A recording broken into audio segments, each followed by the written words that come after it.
Hello students, AS level chemistry, chapter is chemical bonding, lecture number 9. In this lecture, we are going to talk about strength of covalent bond. Covalent bond strength depends on which factors and some typical questions that are asked in your exams. We will discuss those questions related to covalent bond strength. One thing always remember, this is very important topic because it questions based on this topic can also be set in your AS as well as A2 syllabus. So what you must remember, first of all, the most important thing that you must remember, covalent bond strength, it depends on bond energy or bond enthalpy. How you can define what is bond energy or bond enthalpy?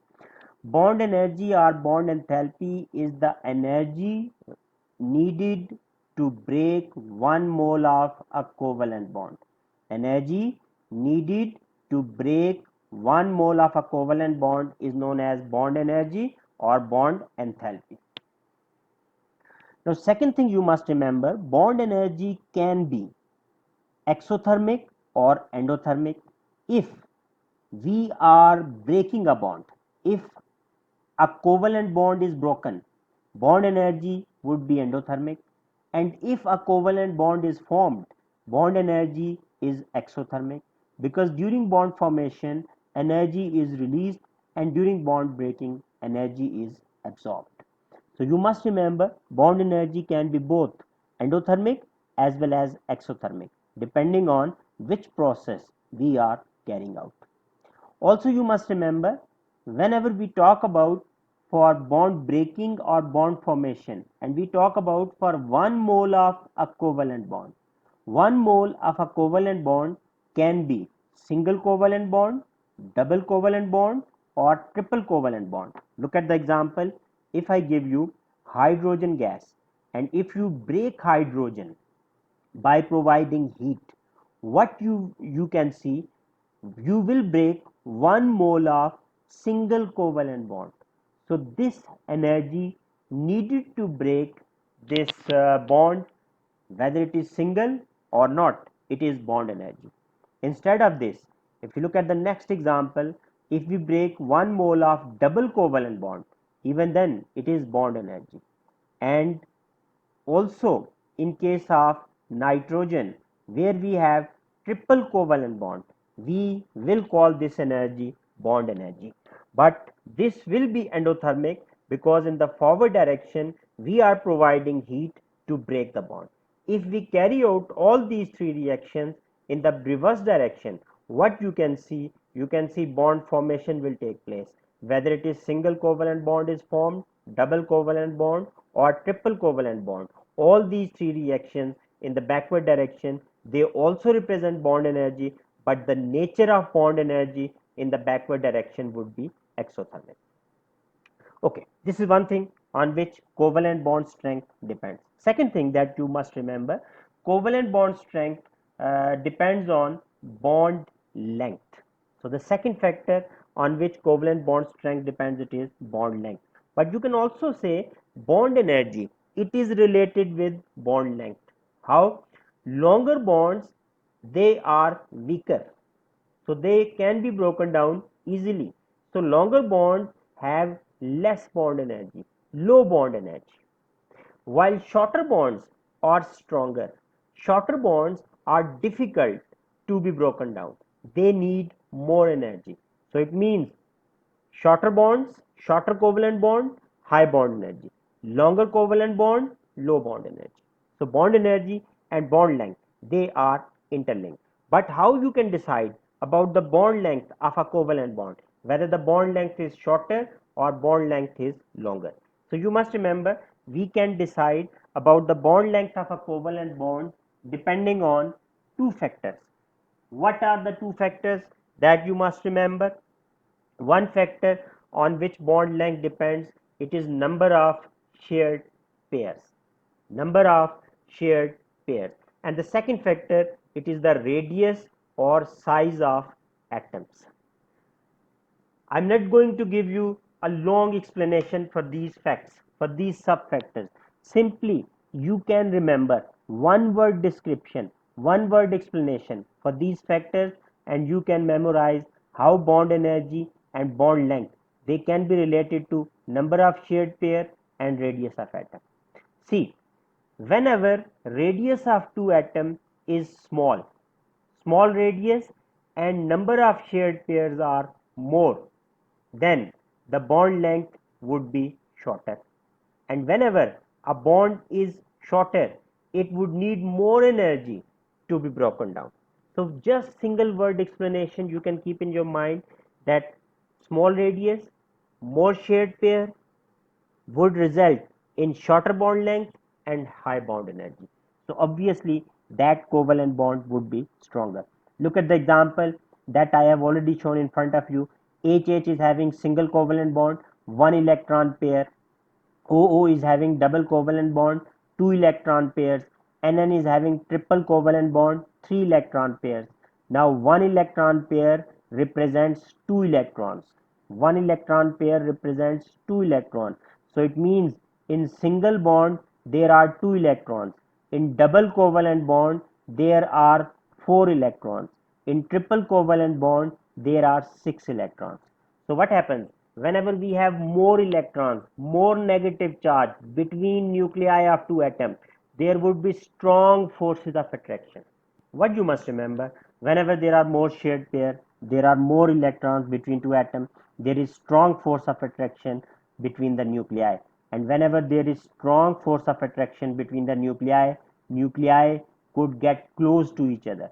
When they get close to each other, the bond length it becomes shorter, and shorter bonds are always stronger. So you can remember more shared pair, shorter bond length, high bond energy, and greater covalent bond strength. While radius of atom, if it is small, the bond length would be shorter and it would have high bond energy. Now this is the information that you must remember. Based on this information, different types of question can be set in your exam. But remember, the answer will remain same. The answer I have shown you, it is written in front of you. But the type of question could be different in your exams. Look at the different question that we are going to discuss. First question, which one of these is thermally most stable?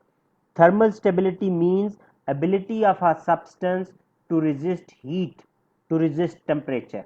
Whenever a substance is thermally more stable, it means it is difficult to be decomposed. And if a substance is thermally unstable, it can be decomposed easily. Now the compound that have been given HF, HCl, HBr, HI. You have to decide which one of these is thermally most stable.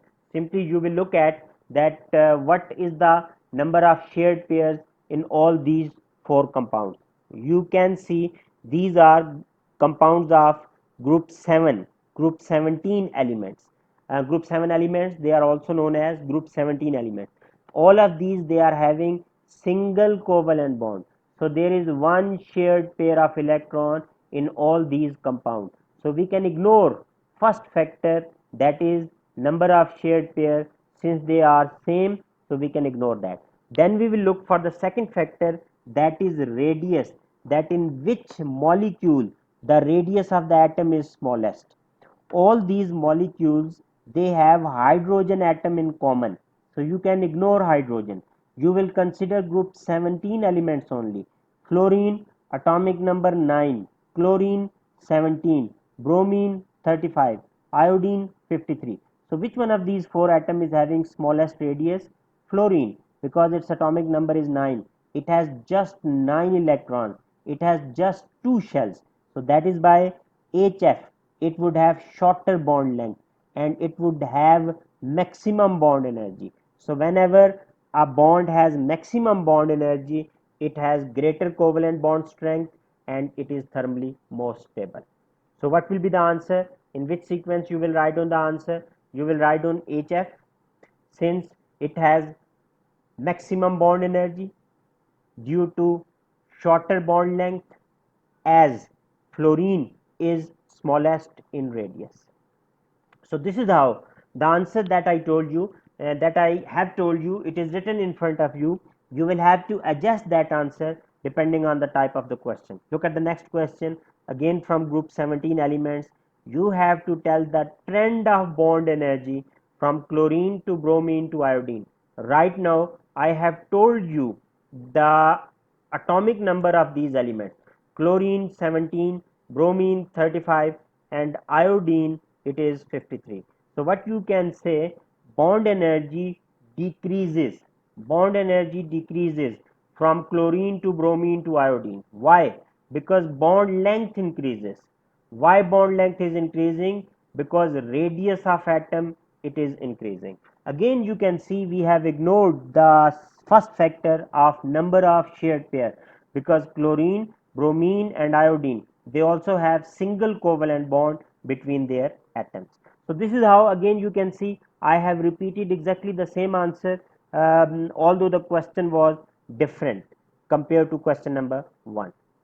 Next question. Now this can be a question asked in your paper 1 MCQ. You can be given an organic compound. What typical question can be asked? You can be asked, there are different types of bonds. All of them are single covalent bond, but which one of them would have maximum bond energy and which one of them would have minimum bond energy? So again in this case you will have to pick the correct answer. Options will be available. For example, option A, carbon fluorine bond, is it having maximum bond energy? Or carbon chlorine bond, carbon carbon bond, carbon hydrogen bond. What you will have to do, again you can see you can ignore the factor of number of shared pair. You will consider only the radius of atom. In all these four bonds, bond A it is carbon fluorine, bond B carbon chlorine, bond C carbon carbon, bond D carbon hydrogen. In all these four bonds, one carbon atom it is common.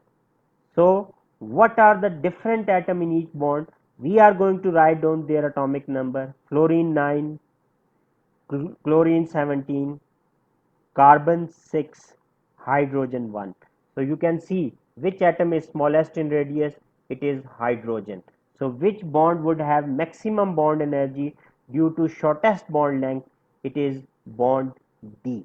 So maximum bond energy, the correct answer is bond D. And which one of these four is having minimum bond energy, having greater bond length, having largest radius of its atom? The correct answer is B.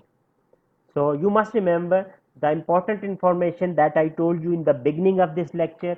This information will remain same. The type of the question, the compound given can be different, but always remember covalent bond strength depends on bond energy and bond length, and bond energy and bond length depends on number of shared pair and radius of atom. I hope you would have enjoyed this lecture. If you have any questions, you can write down in the comments below. Thank you for watching. Bye.